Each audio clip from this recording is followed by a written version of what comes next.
Welcome to the Hyper Guy Motivational Podcast. Thank you so much for being here today. I have the wonderful pleasure of being able to interview Miss Gloria Figueroa. She's also my mom. She's been requested by many people over the last year, but I have my good friend Jessica, has been telling me you got to have your mom on. You got to have your mom on. She's raised 9 kids, a family of 11 in Oakland. I want to hear all about her life and how she was able to manage all those children and raising all those children, especially in the difficult economic times that you were doing that, Miss Figueroa. So I guess some people call you Miss Gloria. Is that correct? I suppose, yes. So thank you so much for being here, Mom. And I think we talked about this already. You raised 9 kids, and you're raising a lot of grandkids too. So I want to ask you, where were you born and raised? I was born in Oakland, California, and I am still here. So how many years is it? How many years you been in Oakland? I've been here 87 years. And can you tell me about how your family got to Oakland? Yes, my grandparents are from Mexico. They were from Mexico City. They had a family of 9 children, and and at the time, my mother was 17. She was kind of in the middle age of the 7 children. She was kind of in the middle at 17. And so at that time, Mexico was going through a period of their history that the president of President Caius was an atheist, and he was persecuting the church and also targeting businessmen.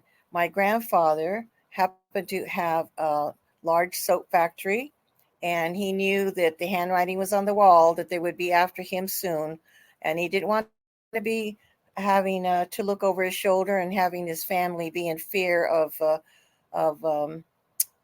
any possibility of being kidnapped or persecuted. So he decided that he was going to close his factory. He closed his home. He had his children take very little with them. He was going to bring 7 of the 9 children with him. 2 were already married and established, and they didn't want to leave Mexico. So the 7 children had to wear 4 layers of clothes, and they could bring something small, personal with them, and they had to keep everything very low keyed. So my father hired a man to put wood sides and a top on a flatbed truck. He had he had his family lay face down in the truck as they went through the city of Mexico City.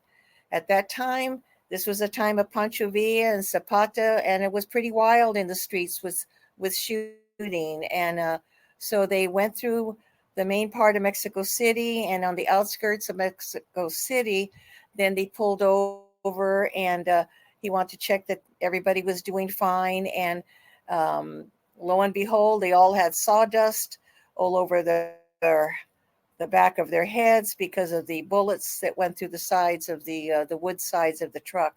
And so they made their way to a family in Oakland, California, which was the only family that my grandparents knew of in the United States. So that's how they came to Oakland. They stayed with the family, and that family encouraged them to um, enroll in night school because to learn English was very, very important if they were going to find work and to be able to be part of the society here. So they all enrolled in night school, and my grandfather found a home in West Oakland for his family, and that's where my mother and father met. My father was also attending night school, also to improve his life by learning English so he could get better jobs. So, and so when he asked her for a date in the custom of like you are in Mexico, when you asked a person on a date, you had to date the whole family. So when my father saved enough money to take uh, my his bride to be to the movies, he had to treat the whole family, and he didn't even get to sit next to her in the theater. a very a very large future mother-in-law sat between them. So, but in time, he was able to propose to her in Lake Merritt in a little rowboat. He paid one of his friends to row the boat while so he could propose to my mother. So that's where the life of the Palos family began, and yeah, so it was. Um, they really appreciated being here in the United States. They really appreciated, and they were eager to learn English so they could earn a living. And then, how many brothers and sisters did you have? I had four older brothers. So, what was life like growing up in Oakland during that time period? Was it difficult for your family, all of your family? I know some of your brothers went to were in World War II. So, um, My parents got married during Depression time, 1923. So that was Depression time. That was hard for everybody. So I know they rented homes in West Oakland. They started, and the first home that I was aware of, they were able to buy a small home in Emeryville. And at that time, I was an unincorporated area, and very swampy. A lot of factories, warehouses, shipyards nearby, and but a very small house, 3 bedroom home, but very small house. Big backyard, but very small house. So 3 bedrooms. That my parents occupied one, two brothers shared another, the other two shared another, and I always slept in the dining room on a day couch. So, so we stayed there until I was about 6, and then they moved to another part of North Oakland, and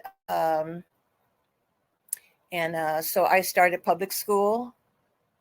And I went to public school nearby until I was second grade. My mother had me on a waiting list to enter a Catholic school that was downtown in the middle of Oakland. And so they contacted her. They had an opening, so I started Catholic school in third grade, and that's also was very close to the lake. And so that was the beginning of. And I know it was a great sacrifice for them. It was a great sacrifice for them. Um, and then during the war years, my older brothers, one went to McClymonds High School. He was 18. The other brother was a year younger, a junior. And one day, after Pearl Harbor, my 18-year-old brother came home and informed my parents that he joined the Army. And so he went straight out of high school. And so his younger brother wanted to follow suit. So he begged my parents for a signature. The 18-year-old could join without a signature of the parent, but my 17-year-old brother, a junior in high school, um, he begged and begged for about 3 weeks. Finally, they relented, and they said, "You can join the service, but please don't join the Army. Join another branch of the service." So he joined the Navy. So 2 boys were gone, and so we had no idea where they were. In the meantime, there was food rationing. We had tokens for sugar, how much for per family. Um, we had to make butter, kind of like out of a square of lard with a little chip of food coloring, and to make it look like butter.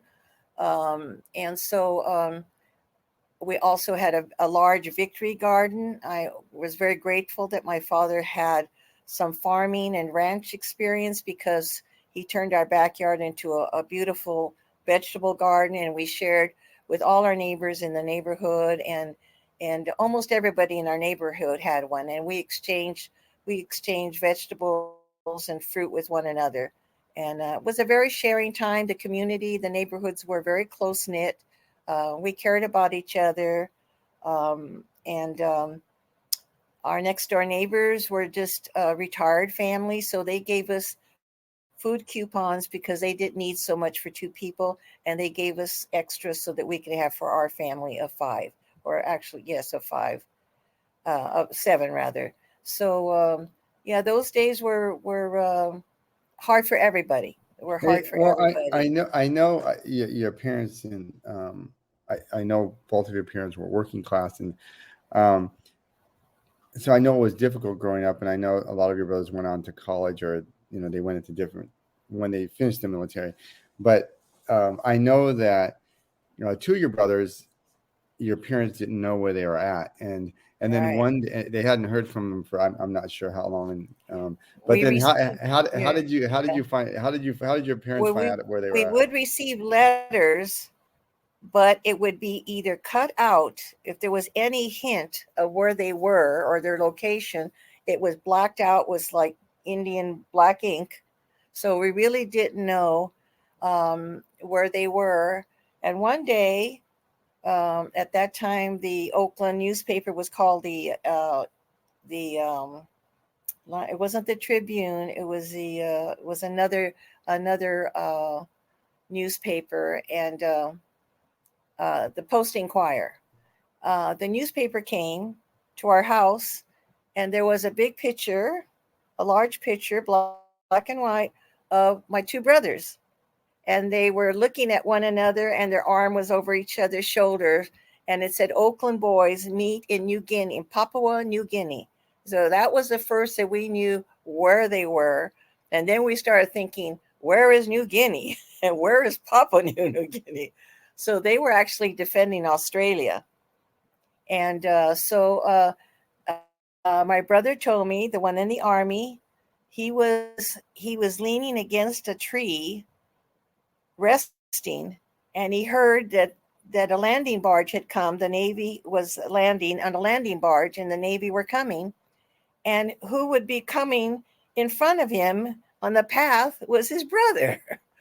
And so that was just a beautiful, uplifting coincidence for my parents. It was they were so relieved that they were okay, and that they got to see one another.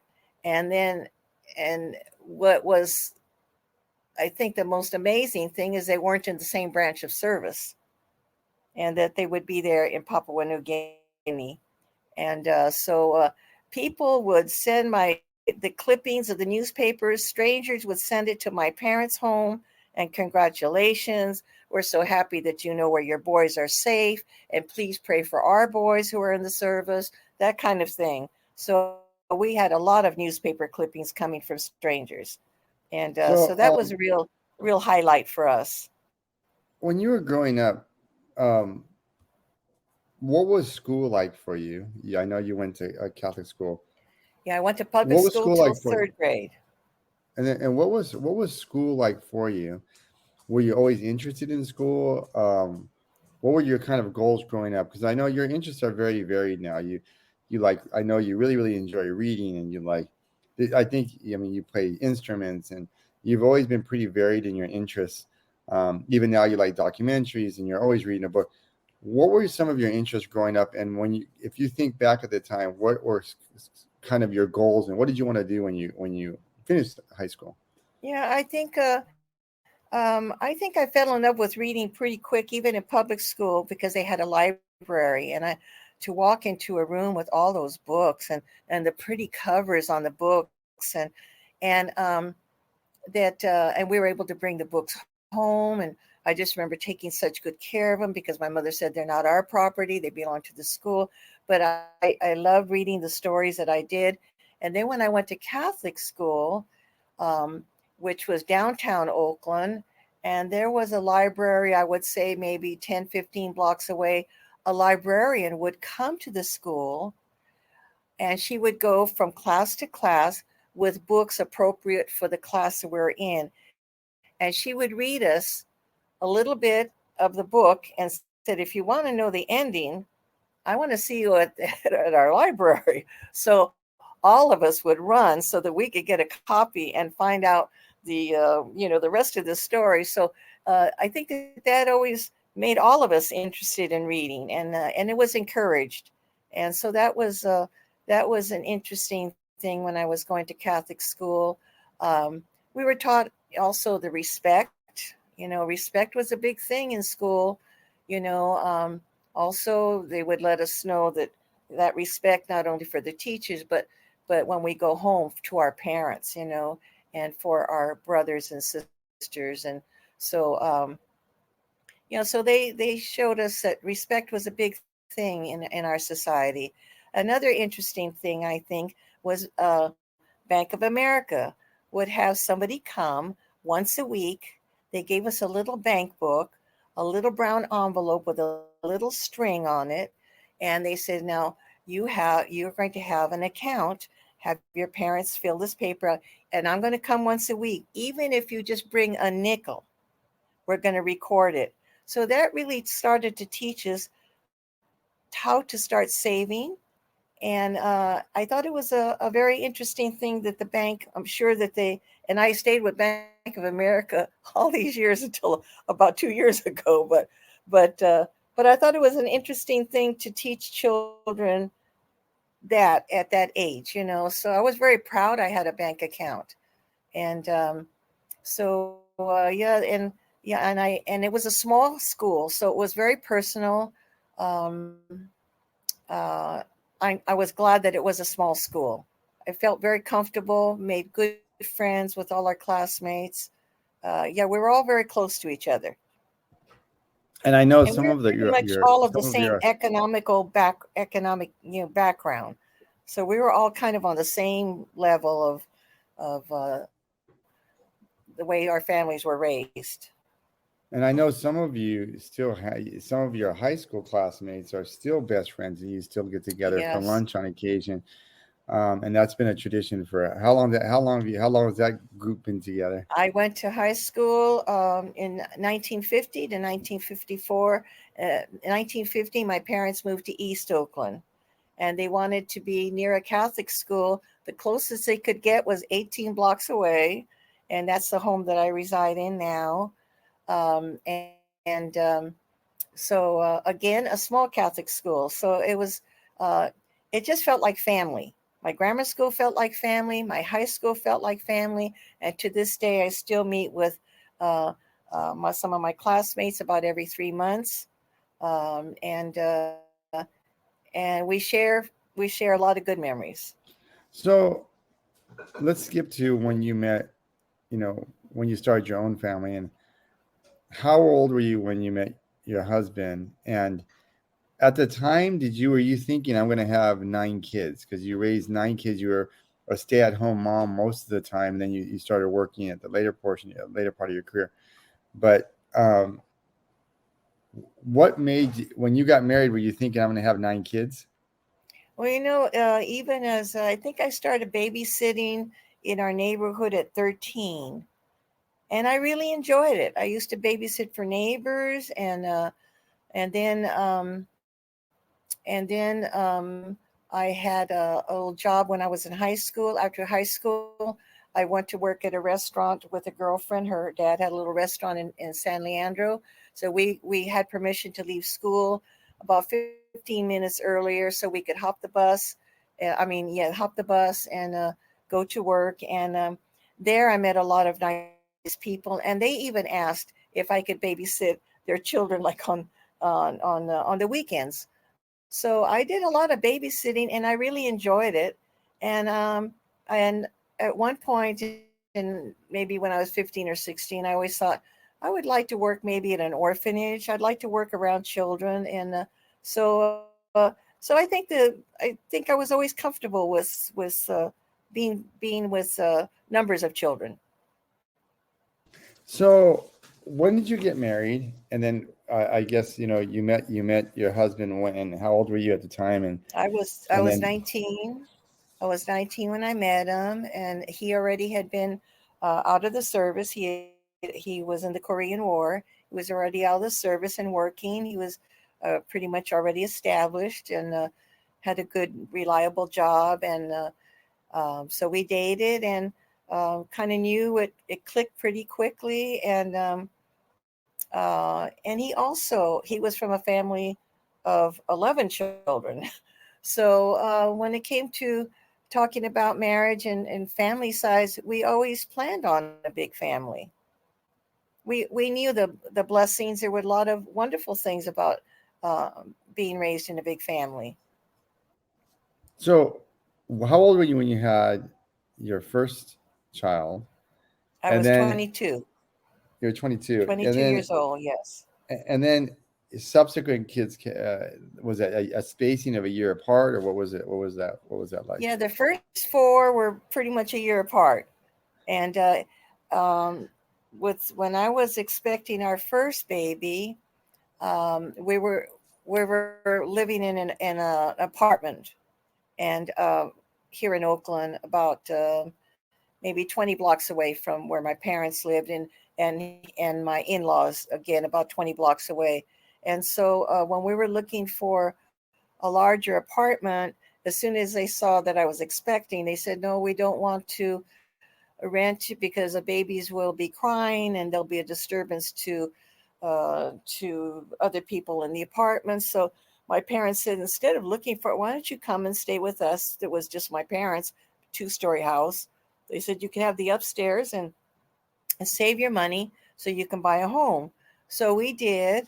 I had the baby while we were living with my parents, and then we were saving up for a home. And when my son was about maybe a year and a half, then my husband used his GI loan, and we bought a home in Fremont, California. And at that time, they were building suburbs there in Fremont. So we were able to move there, and we stayed there for 5 years. And but we never So how quite many felt at home in the how many suburbs. kids at that point? How many kids did you have? I had four. And I had four so, children. and you were a stay-at-home mom. So how was it managing four four kids 1 year apart? And I know that you had some people that told you this because we've had this discussion before, that there was a significant amount, or a lot of people would say to you, or kind of criticize that you're having this many Yeah. kids. What was that like for you? And then how was it? How did you manage four kids by yourself? I mean, I stayed busy. Um, the nice thing about the four children being so close in age is that they become each other's playmates pretty quick. And I always have mentioned to my son that my oldest son, that I probably robbed him of his childhood because he helped me so much with the three other children behind him. I don't think he got to be a kid very long. He was even folding his diapers when he was still in diapers. I taught him how to fold cloth diapers. So, but his temperament, thank goodness, was easygoing. He never complained. He would play with his little brothers and bring toys, or go get them another bottle of milk. Or he was just my little right hand all the time. And so when he attended kindergarten and first grade while we were in Fremont, and then my husband was commuting to Oakland to work. So we decided, we need to move back into Oakland. My husband said, your parents are older and by themselves. My parents are older, he said, and by themselves, just a few blocks apart. I think we need to be in Oakland. So So, so that's when you bought the home, your parents' home in Oakland. And so well, when yeah. when you transitioned to the home in Oakland, how much after that did you have the other five kids? Yeah, then we were here, let's see. I think about 3 years maybe went by, and then this little boy named Martin was born, and then that started the next the next group of children that were 2 years apart until we had the nine, till we had full Okay, house. so how did you deal with the? I guess there's a couple of things, a couple of questions. How did you deal with the critiques? I guess you had from people saying, "Why are you having so many kids?" And what was going through your mind when you at any one of these, at any time did you think to yourself, is this too much for me to manage, or was it overwhelming for you? No, it would hurt our feelings, certainly, when people, I think my husband went more through that. He would come home and tell me what the men would say, and they weren't kind. Some men were very sarcastic, and would rub it in that say, oh, when I go home, I don't have any I don't have to do anything. My wife has my meal ready. I don't have any kids bothering us. So we can go out when we want. And I mean, they kind of rubbed it in, and my husband would tell me about it, and I know it hurt his feelings, but he would just say, and I have my life, and my wife and I are the ones that are raising my children. So this is what we want to do. So he always kind of zeroed in on that. Is well, it was our will to have a large family, and somehow, we were uh, we had a lot of loving, supporting friends too. Everybody had big families in our neighborhood. We were certainly not the only ones. So, what was it like? It must have just been like crazy at some point having 9 kids and raising 9 kids at one time. How was it managing all the personalities? Because you had such an age range. You had an age range, a pretty large age range. How was it to manage all those personalities and everybody's kind of going through different stages at different times?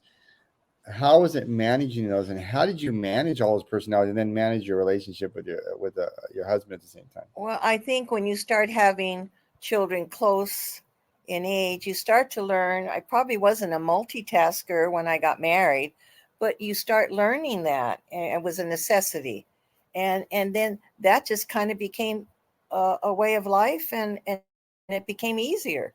Uh, and I also followed the example of my parents and the way that I grew up, because we all had our assigned little jobs to contribute to the family. Some would have dishes, other dry dishes, other ones would mop the floor, vacuum. And so I started implementing that with my children, giving them small responsibility. And it was a help. It was a help. So they help with all the tasks with the house too. It wasn't all on me. And I know that there had to be times where there was people not getting along all the time. And how did you how did you manage that? There must have been a lot of bedlam in the house, kids running around or arguing or fighting, and like, how did you manage that? And I know a lot of like little crazy things have happened over the years. I know there was a situation where one of your daughters had frogs that got loose, and there was other times when hamsters got loose, and Hamsters all these got different things, and you yeah. had ant farms going on in the house. How did you manage it? Because you didn't, I know you didn't have a lot of money, so it was always really, you were always really cutting it tight. How did you find? How were you able to buy like presents at Christmas time, or celebrate those holidays where I know you didn't have money to take people to, long trips to go to Disneyland and things like that.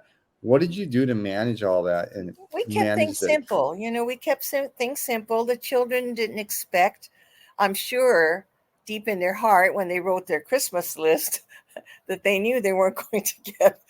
If they wrote 10 things, they probably thought, if we get two of the 10, we're going to be lucky. So they already knew not to have big expectations, and that's okay. That is something that I grew up with too.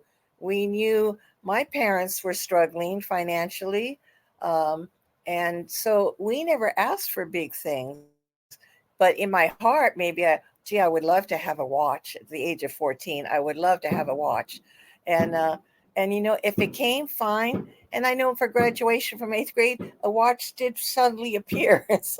So parents know what the children want, and they do what they can. They do what they can, and the kids are grateful for what they got. I just made sure at Christmas that everybody got the same amount of gifts. So that nobody said, you got 7 gifts and I only got 5. No, that wasn't going to work. So we made sure that everything was even, that we played no favorites, and and we tried to encourage. Every child had a little different interest. My daughter was interested in anything animal, so she's the one that brought the tree frogs and the hamsters, the guinea pig, rabbit, pigeons. We had dogs, we had cats. Yeah, we had a menagerie, and that was okay. That was fine. That taught the children responsibility to keep up with their animals and to feed them, and other children had different interests.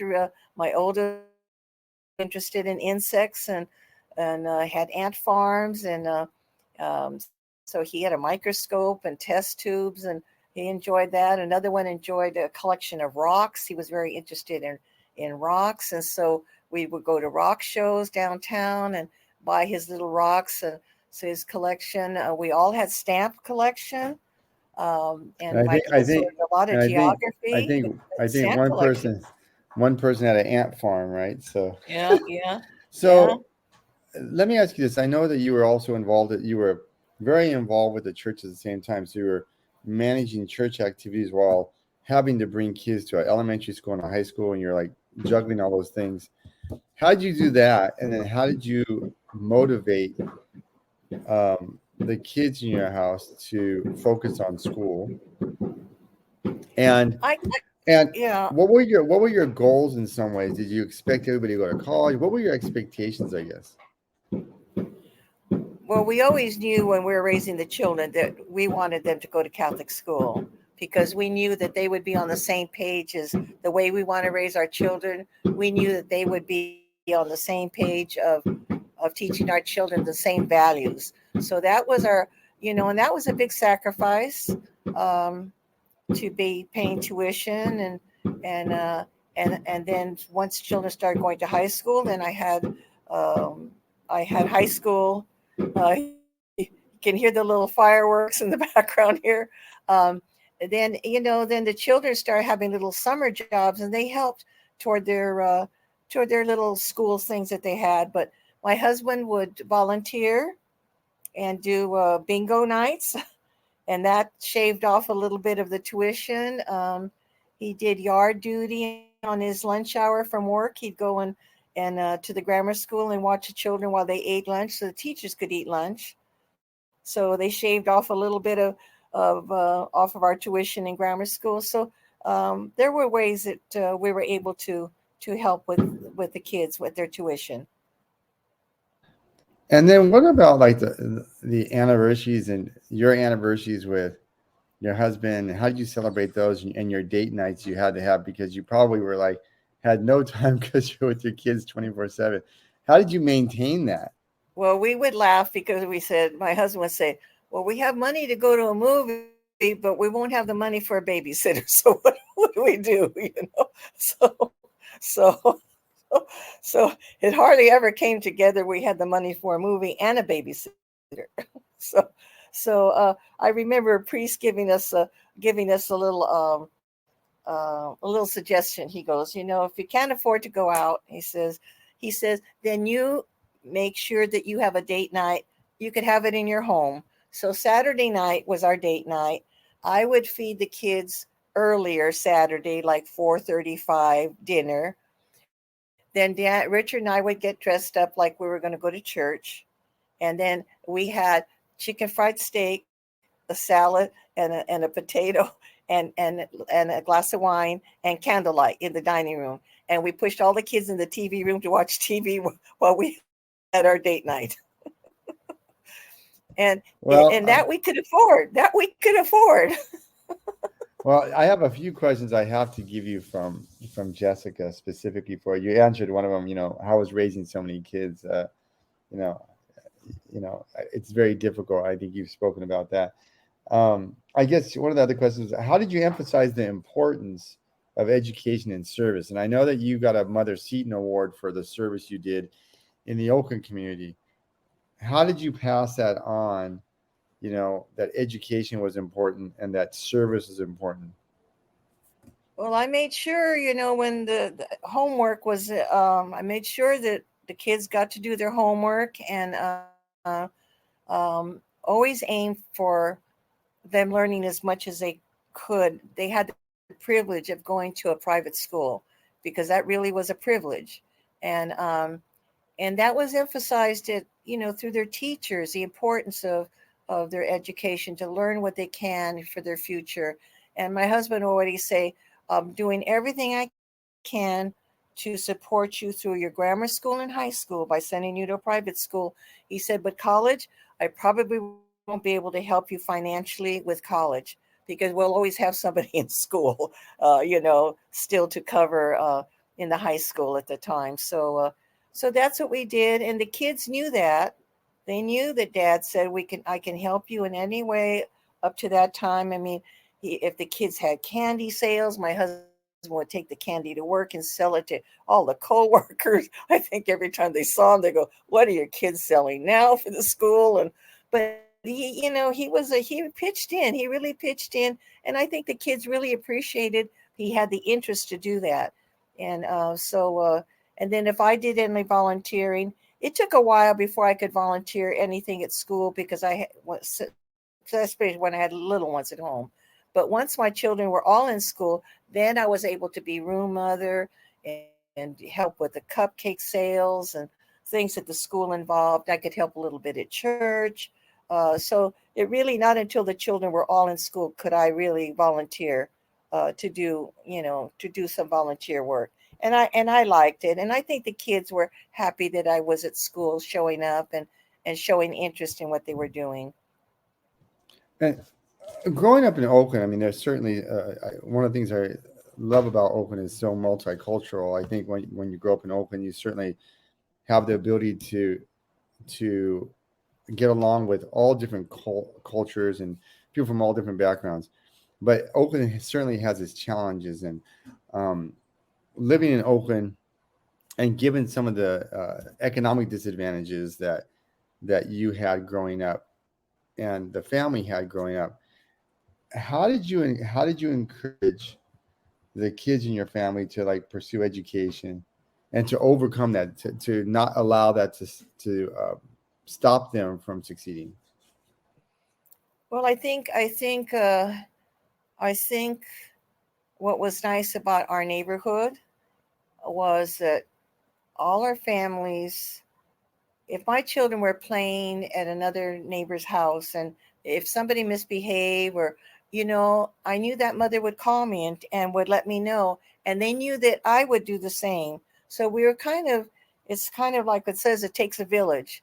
So I think this neighborhood in particular, it really was like a little village. We watched out for each other's children, and um, we try not to have them exposed to the rougher part of there's a lot of rough edges in Oakland that um, we didn't encourage them to go into areas that we thought might not be safe. And my kids always went in groups, with each other or with their neighbors. So you know there were very few times that I could say, oh, I wish we hadn't moved back into Oakland.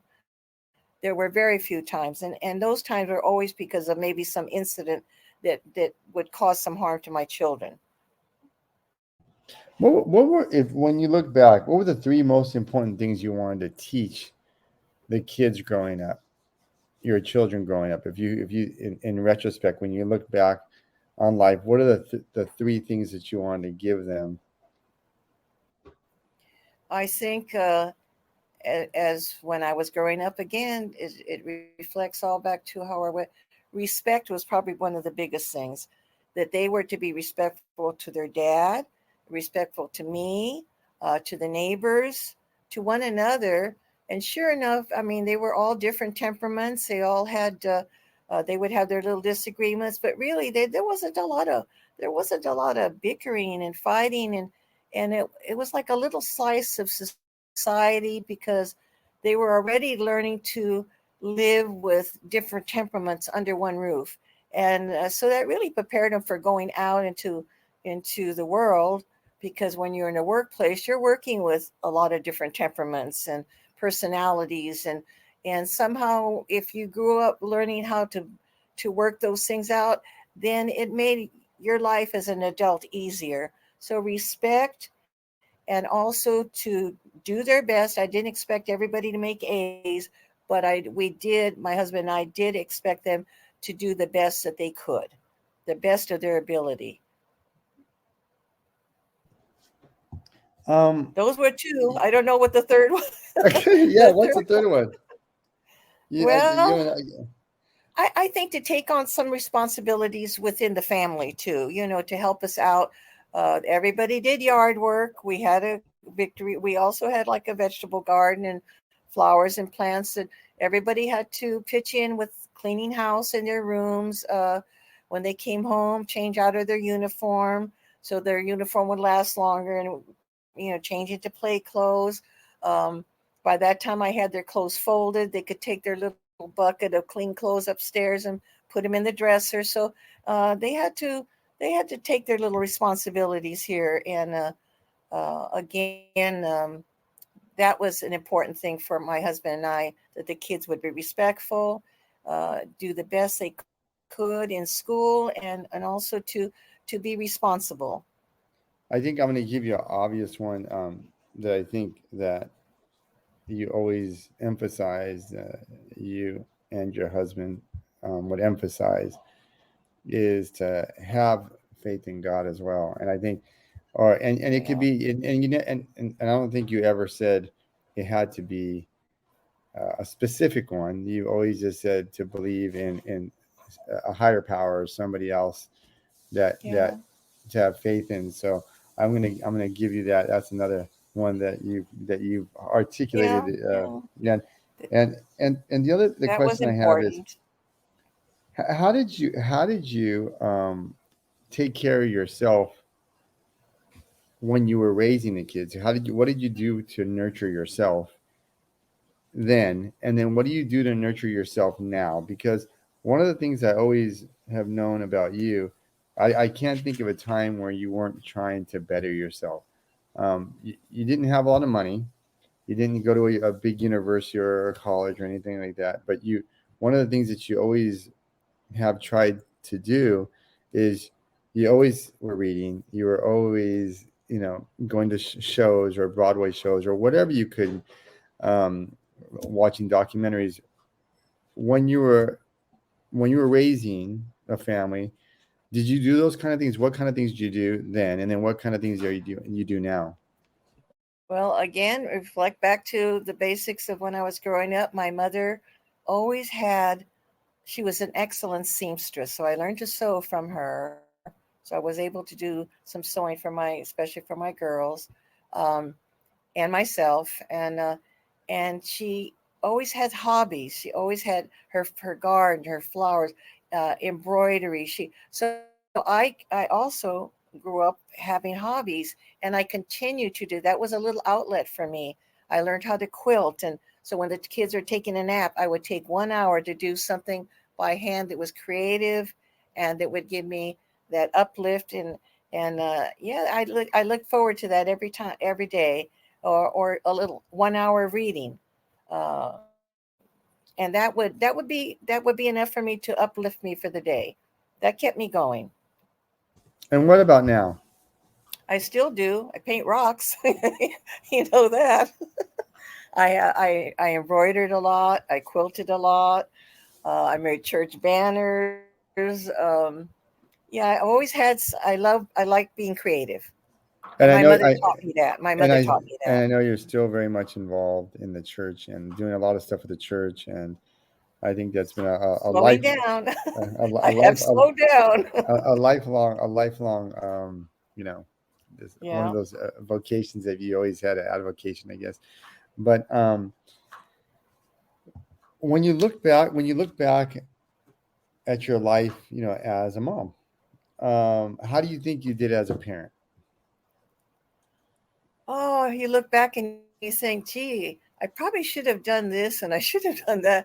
But when I was a senior in high school, one of the subjects I was supposed to take was home economics, and that was like natural because it was so easy. The class was so easy because we were practicing that at home with my mom and dad, cooking and doing the upkeep of a home, raising. We had little portions of child psychology and all of that, and I won the award for home ec, and I thought I don't deserve it because I didn't work hard at it, because this is what I was raised to do.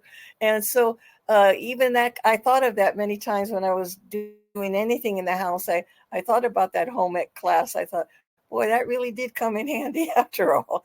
But yeah, no, I enjoyed it. I enjoyed it. I really enjoyed. I enjoyed the kids' interests. I would get interested in what they were interested in. So it opened a lot of doors for me. Like I say, one thing we all shared was that stamp collection. All of us had a stamp book, and we'd all exchange around the dining room table. And we learned a lot of geography, about history at that time. And it was fascinating. And I learned a lot about the animals that my daughter would bring home, um, and even their little collection of cars and all of that. It was a learning thing for my husband and I. We really enjoyed it. We did. We really enjoyed it. We really enjoyed So it. You're was it never was it lonely. difficult? Was it difficult to manage all the personalities and, everybody, you know, I'm sure it wasn't like, you know, a smooth all the time, obviously, but how did you manage all the different personalities? Because everybody was at different places, and how did you manage all that? I mean, were there times you're like, I don't know what to do with this, or I mean, how did you navigate through that?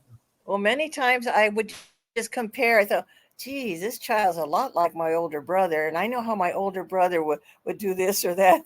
Oh no, this one is like my other brother that. So I was always I was able to kind of relate to my own brothers or my cousins, like the personalities, and it was interesting. It was more or less that the kids would understand each other and try to get along with each other. But really, we really didn't have a lot of bickering with the kids. A lot of um, they always had a classmate. I mean, a playmate.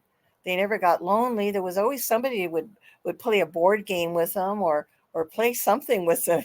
So yeah, they never were lonely. The only Yeah, hard time is when they all got sick. That would be the hardest time of well, a yeah, family life. Yeah, that would be yeah, that would be the hardest time.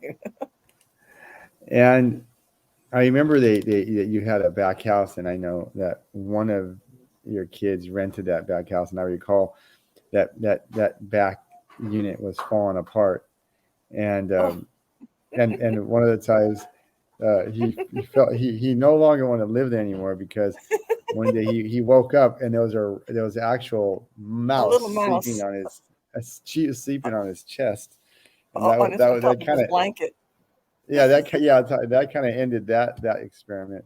Yeah, Um, he thought he was 17. He felt so cool, and that he had the cottage in the back, and until that, and then sometimes the snails made it through through into his shoes. Yeah, that kind of ended that cool feeling of having. Can I move back in the house? You're welcome. Yeah, the back when house is you still a place of when ridicule. uh, when you think about some of the, I mean, I think all of your kids have done, they were doing all types of stuff, and a lot of the, I think most of the kids in the family they've done something service oriented. When I think about it, everybody in the family has Absolutely, done some service oriented job. Um, absolutely. do you ever think about that? And do you ever think about um, you know some of the impact that you made in raising your kids? And do you ever uh, I know, and I'm gonna bring this up again, that some people said, hey, do you ever regret having those 9 kids? In Oh no. retrospect, what do you think about that?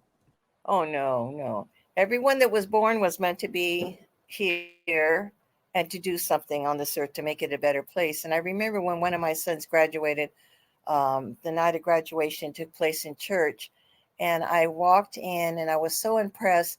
They had um, they had 8 flags of different nations on each side of the altar, and that represented all the nationalities of just that senior class.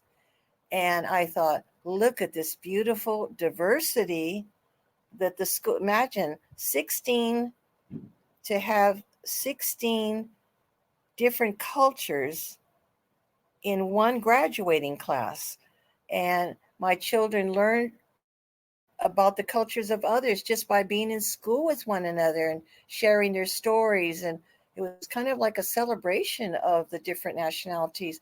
And what impressed me the most is when the principal spoke and he said, your children are graduating, and we have worked so hard with the parents to graduate children who are going to be servers and not takers. And he says that's the ultimate goal.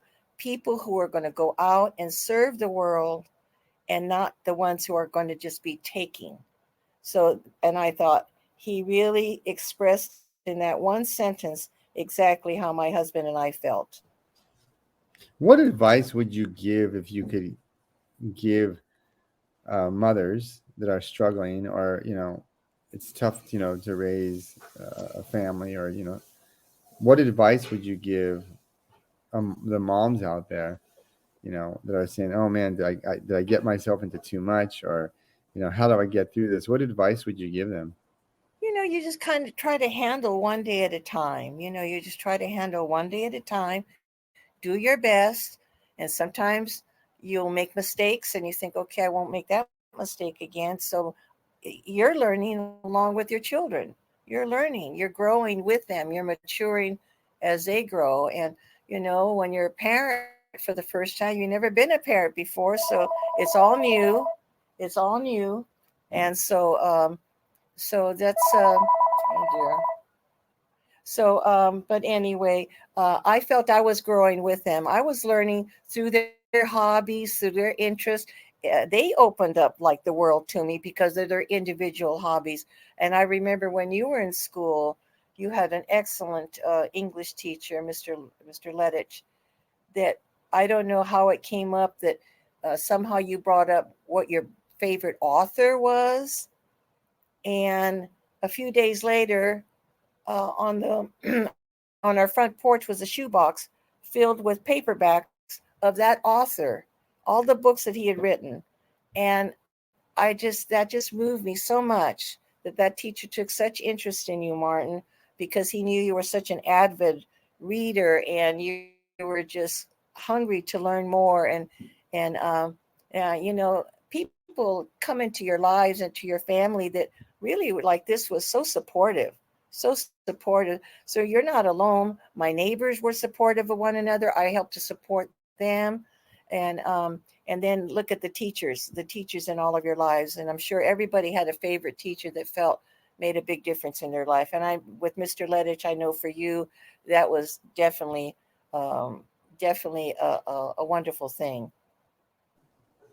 Yeah, and it's interesting. He was at the Oakland public schools at the time. I mean, they were struggling. They weren't academically and high astute in the Bay Area, but he was a real amazing teacher that impacted a lot of people because he had such passion for what he was teaching. He really Um, took an interest in all the students. Yes. so um, what kind of activities do you like to do now? There's a lot left for you to do, and I know you've raised these 9 kids. And what kind of activities do you know? I know you're still involved with the church. What are the stuff? What is your hobbies like now?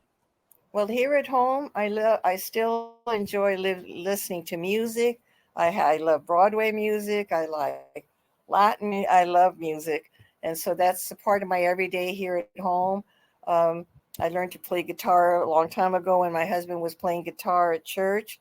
I was able to do that with him for a while, and a few years ago, I tried to teach myself to play ukulele, not for anybody else, but just my own entertainment. And so many times I sit in my room and I play some of my favorite songs, and that's I'm not as active in church as I used to be, um, but I still try to attend everything, and yeah. So and I try to be there for my all the married children and the grandchildren and great grandchildren. So the family is has grown, and it's a joy when we take a family photo of like all the children, grandchildren at the family gathers. Like, wow, look what we started. Well, I Population have to. here. Well, I have to tell you, thank you. It's always a joy to have, to all the moms out there in the world that do such an amazing job, and a difficult job. It's probably the most difficult job you can have is, raising your kids. And, and part of the reasons I appreciate Jessica bringing this up is because this podcast really is a celebration of all the moms in the world that work so hard, and a lot of times the unsung heroes in a lot of ways because so many people have so much going on in their life and so many challenges, but moms always step up to the plate and are always there for their kids. And I just want to tell you thank you so much for being on the podcast today, and Thank yeah, you and for appreciate asking me, all Martin.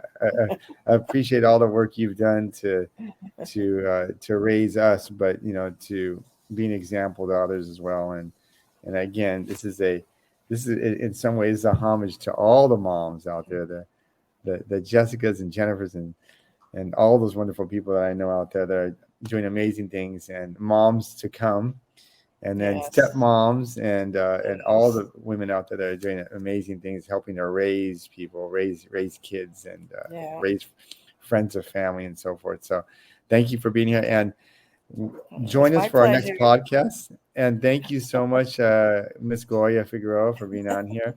And You're until welcome, next Mr. time, Martin Figueroa. until our next great guest, keep All learning and see you next time. right. All right. Thank you, Martin. Take care. God bless.